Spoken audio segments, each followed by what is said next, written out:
Thanks for joining me on episode 1145 of the Inspired Stewardship Podcast. I'm Deborah Heiser. I challenge you to invest in yourself, invest in others, develop your influence, and impact the world by using your time, your talent, and your treasures to live out your calling. Having the ability to mentor and be mentored is key, and one way to be inspired to do that is to listen to this, the Inspired Stewardship Podcast with my friend, Scott Mader. It's where you look at the emotion of those things. That's what allows us to be motivated to take care of the basic needs and the safety and do the hard work and remain motivated to manage our money until we get to a point where we're able to do it and be able to live out all of those levels of needs. Welcome and thank you for joining us on the Inspired Stewardship Podcast. If you truly desire to become the person who God wants you to be, then you must learn to use your time, your talent, and your treasures for your true calling. In the Inspired Stewardship Podcast, you will learn to invest in yourself, invest in others, and develop your influence so that you can impact the world. In today's episode about investing in others through stewarding your treasures, I talk with you about how motivation to manage your money is important.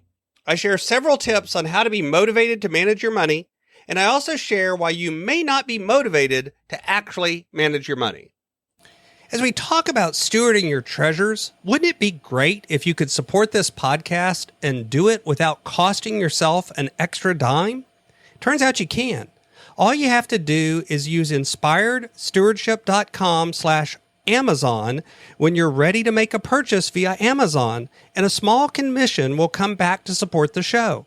If you enjoy the show when you're ready to buy from Amazon, just use inspiredstewardship.com/Amazon.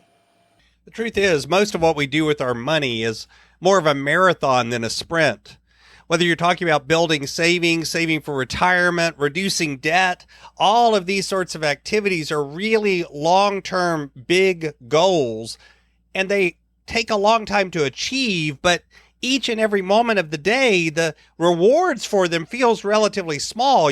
You don't see yourself growing much in those areas. It seems like it takes forever to achieve any of those goals. And that can be a problem because our motivation tends to wane whenever we see that. That's one of the reasons that I've seen people have a goal and work on it really hard for a short term and then fall back into old habits and old behaviors and lose ground. The truth is, when you think about maintaining your momentum and your motivation over a long period of time, it's important to understand how we do that. There was a study that was done a while back where they took 3 groups of people and they decided to give them a really monotonous, boring task. It was simply taking a sheet of paper that had tons of letters on it and circling the pairs of letters. Everywhere where there were 2 letters that appeared side by side and were the same, you had to circle it. And every sheet that you got completed, you would be paid for that sheet. But each sheet that you turned in, the pay went down. So like the first sheet, you got paid $10. The second sheet, you got paid $9. The third sheet, you got paid $8, all the way down until you were just paid a bare minimum, like $1 per sheet. The first group of participants was asked, after you've done this, sign your name at the bottom of the sheet of paper and then turn it in to this person over here who's your supervisor, and they'll review the work and make sure that you've completed it correctly. They ask you, have you done it?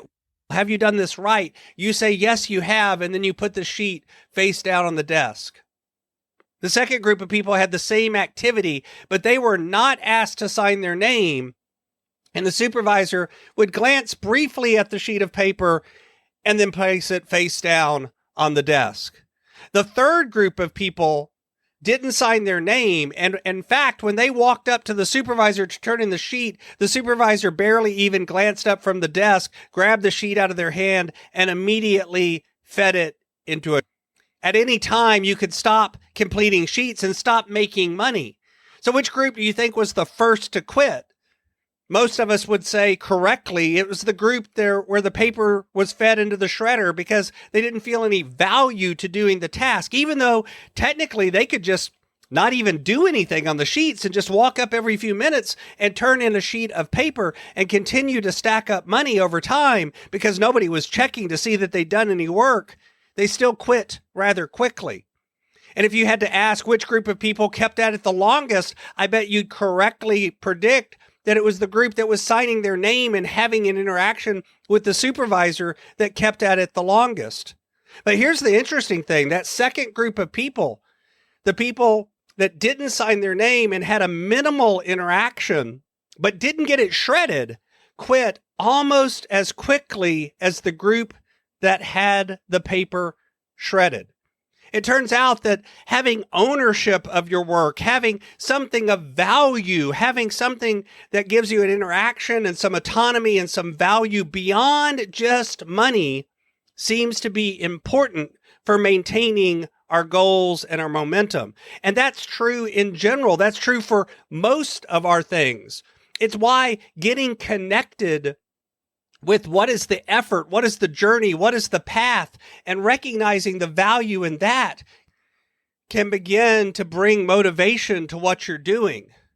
You might have heard of Maslow's hierarchy of needs in the past, this idea that at the bottom we have physiological needs like food and shelter and water, these sorts of things. And then you have needs for personal safety next, and then love and belonging and connection next, and then esteem, both self-esteem and esteem of others. And then the top of the pyramid is this idea of self-actualization. When you think about that, it is something to do with our motivation too. You know, the truth is our bare psychological needs, getting those met is usually our first priority. And in fact, when you're talking about money goals, if you're not able to feed yourself and keep your lights on and keep shelter over your head, you're generally really focused on taking care of those needs and getting that to happen.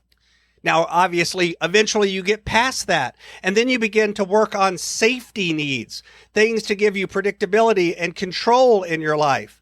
That's not just things like insurance and medical insurance, health insurance, and these sorts of things. It's also things like savings and being able to put some buffer between you and the rest of life.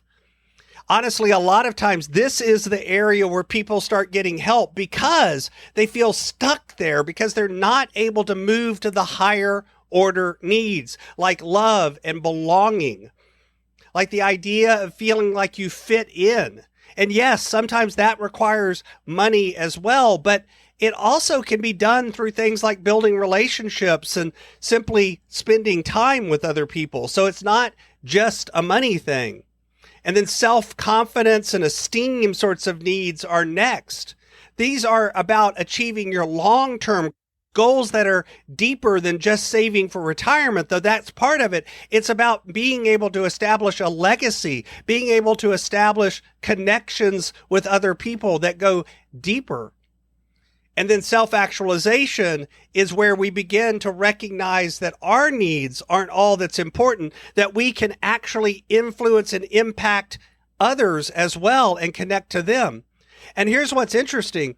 Those top level ones are where the motivation actually comes from to be able to achieve the bottom level ones. It's when you recognize that connection to relationship, that connection to other people, that connection to be able to provide a legacy. It's where you look at the emotion of those things. That's what allows us to be motivated to take care of the basic needs and the safety and do the hard work and remain motivated to manage our money until we get to a point where we're able to do it and be able to live out all of those levels of needs. That is the key to money management motivation. Thanks for listening. Thanks so much for listening to the Inspired Stewardship podcast. As a subscriber and listener, we challenge you to not just sit back and passively listen, but act on what you've heard and find a way to live your calling. If you like this episode on the stewardship of treasures, you can sign up for our treasures tips by going to inspiredstewardship.com/treasures or text in the U.S. 44222 treasures tips. And we'll send you 5 weeks of our best tips on stewarding your treasures. Until next time, invest your time, your talent, and your treasures. Develop your influence and impact the world.